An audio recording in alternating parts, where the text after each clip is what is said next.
if you can kind of distill it down, what's the best advice that you give to people that are thinking about becoming angel investors and how they get the most out of it? Look, I think being an angel investor is very, very difficult, not only because, as you say, is sometimes the returns are not there, and you have to get used to failures more often, and failures and things that normally you cannot do anything about, but just sit on the sidelines because you invested and you don't operate. So it's quite frustrating sometimes.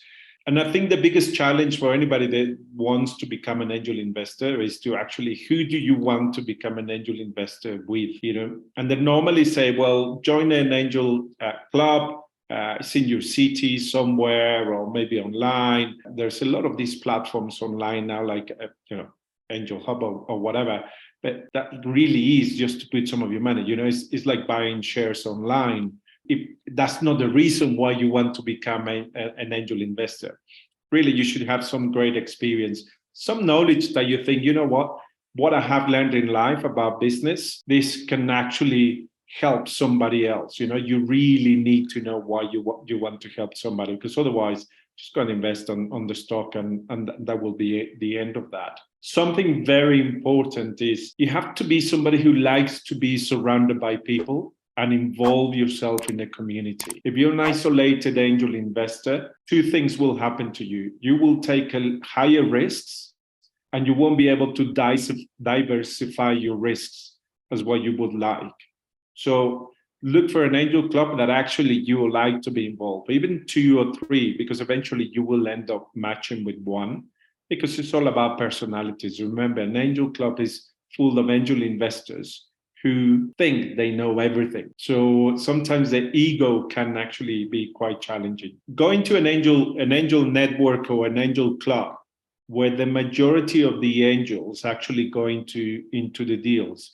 What do I mean by this? Is that not only 2 or 3 angels are investing. Let's say there's an angel club that has 20 angels, and 2 or 3 are the most active, and then another 7 half active, and then the rest, they just turned up for the coffee and biscuits, and just to watch a couple of entrepreneurs pitch every 6 weeks or whatever.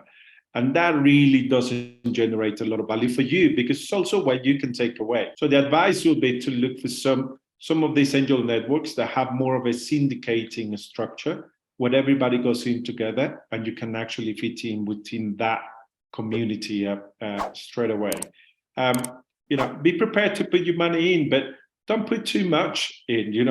To be an angel investor, you don't need to be a millionaire. We're doing deals where people are syndicating a deal and people are putting $5,000, $10,000, which is good. It's enough. But between 10 angels or between 20 angels of one network, then you are going in with a good percentage into the deal, and one of you will represent the rest. But also, it gives you something to talk about between you and the other angels that are in that network.